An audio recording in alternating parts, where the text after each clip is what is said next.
American bases in the Middle East are either destroyed or under attack. This is footage from Al Udeid, the biggest base in the Middle East, and it has been blown up in flames from Iranian missiles. This airbase in Iraq is in flames and under attack right now from Iraqi militias. In Kuwait, American air defenses are non-existent as Iranian drones are slamming into it every hour. Here in Bahrain, an American base hit again with an Iranian missile. It now appears also that the naval base in Bahrain has been completely destroyed.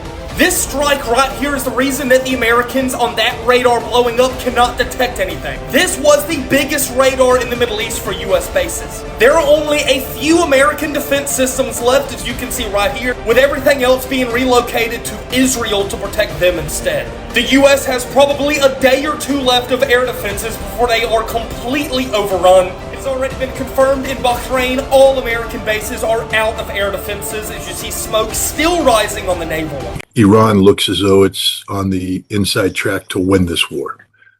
This means that the United States will be defeated, humiliated, and compelled to retreat from the Middle East.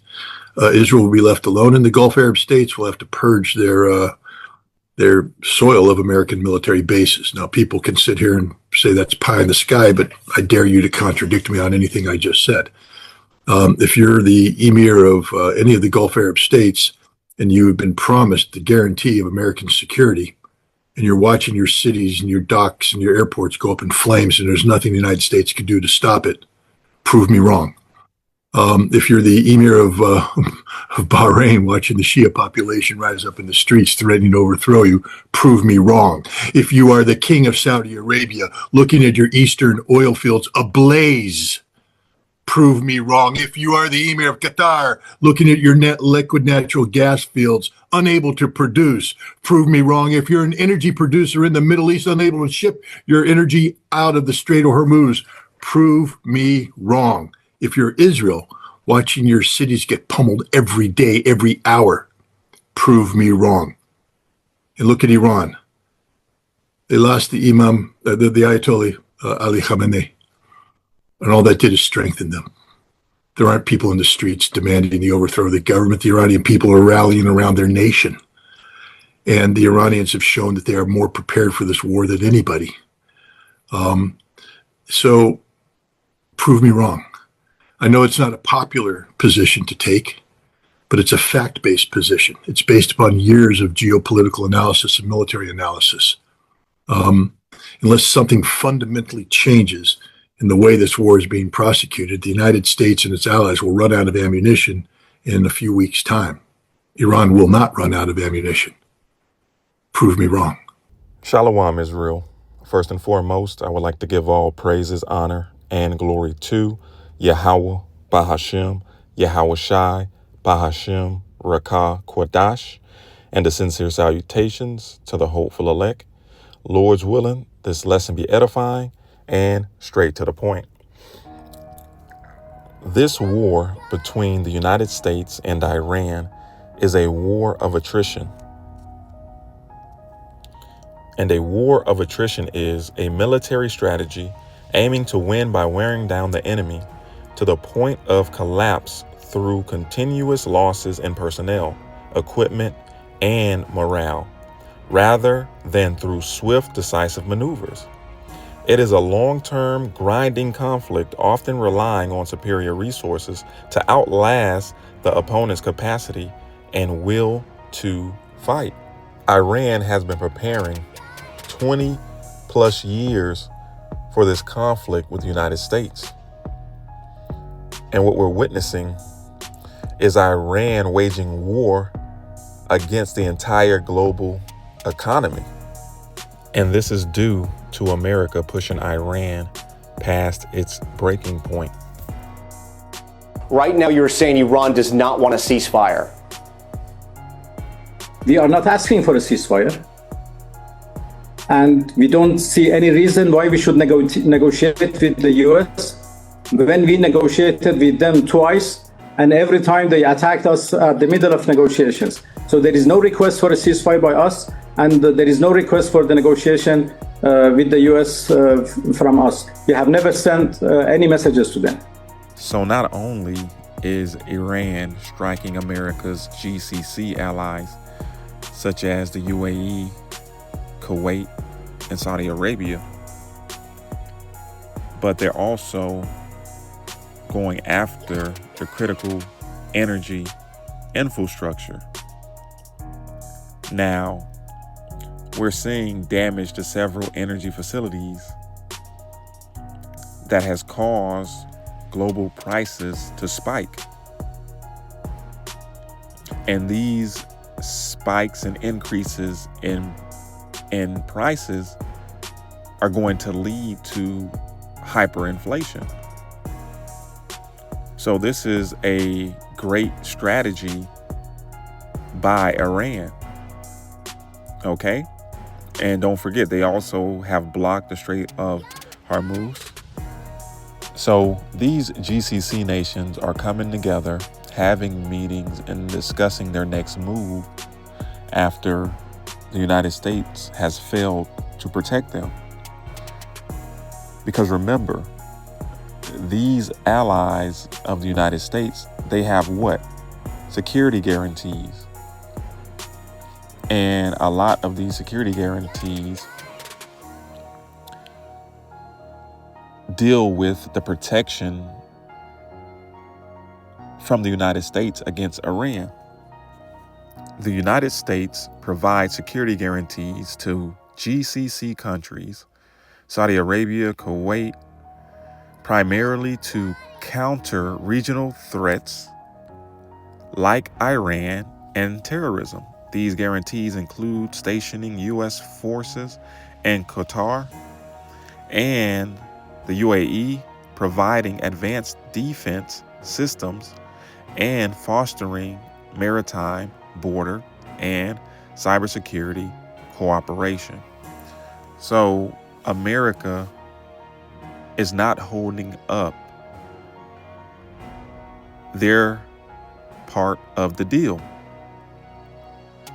And this is going to lead to their allies hating the whore, pertaining to Revelation, the 17th chapter.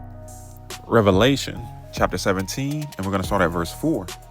And it reads, "And the woman was arrayed in purple and scarlet color, and decked with gold and precious stones and pearls." Who's that woman? That whore, America, Babylon the Great. "Having a golden cup in her hand, full of abomination and filthiness of her fornication." All right. Now, speaking of that cup, that's going to take us to what? Jeremiah 51 and verse 7. It reads, "Babylon hath been a golden cup in the Lord Yahweh's hand, that made all the earth drunken." Right. She's made the earth drunken off of her philosophies, her ideologies, all right, her lies, her deceit. It reads, "The nations have drunken of her wine, therefore the nations are mad." Right. They've drunken of her wine. They've believed her lies. They believed her way of life was what was best for their country and nation. They believed that if they made deals with the whore, signed these security guarantees, that the whore would protect them in their time of need. And they're finding out that the whore is more helpless than they are. And what does it say? The nations are mad.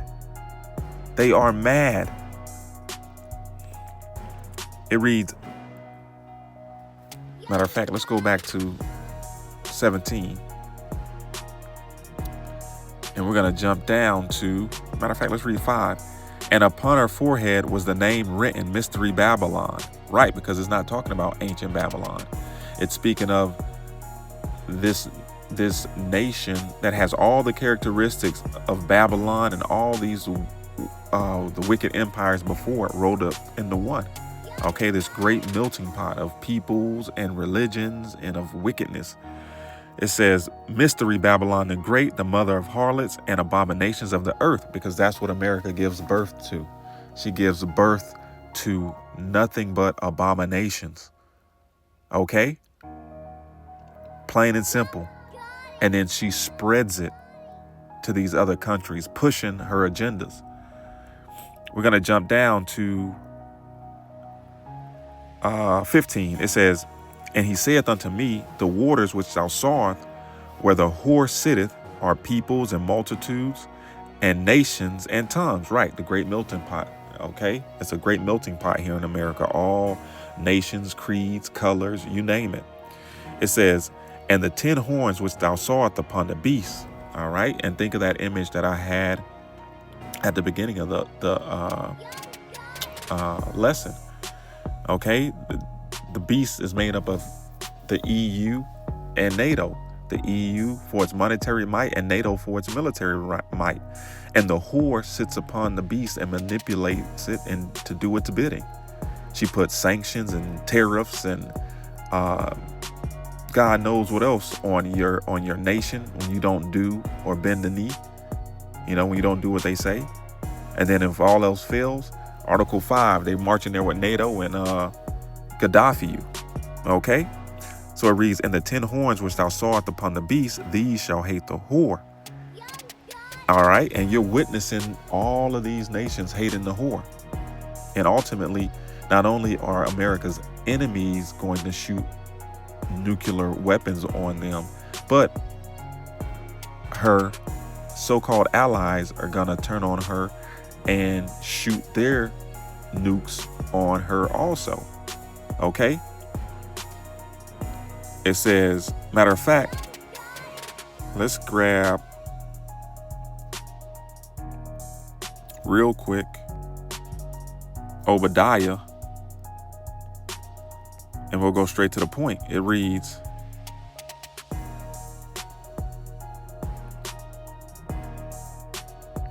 Obadiah 1 and 7. It reads, all the men of thy confederacy have brought thee even to the border. The men that were at peace with thee have deceived thee. Right. All your GCC allies, all your allies that you supposedly had in the Middle East, which is West Asia, that you thought were cool with you, they have laid a snare for you, man. All right. It says, all the men of thy confederacy have brought thee even to the border. The men that were at peace with thee have deceived thee and prevailed against thee. They that eat thy bread have laid a wound under thee. There is none understanding in him. Right. The nations that were doing business with you have laid a snare. They put you in the trick bag. And ultimately, it's Yahweh Ba'ashem Yahushai that has put you in the trick bag. Okay? So let's go back to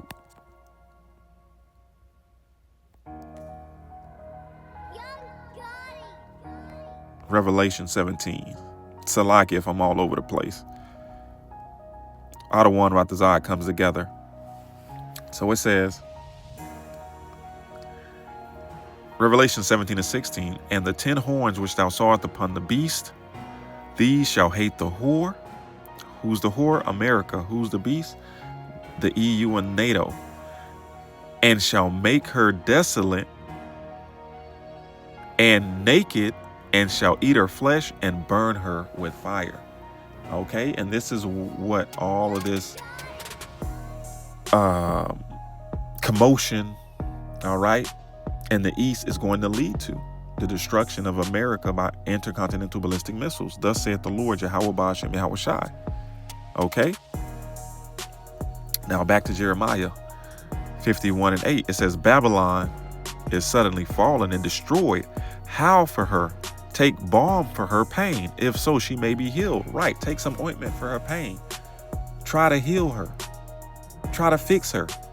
And this is what America's military is trying to do. This is what Trump is trying to do. Hey, you know what? I know I killed y'all supreme leader, but I'm calling for a ceasefire now. No, it will be no ceasefire.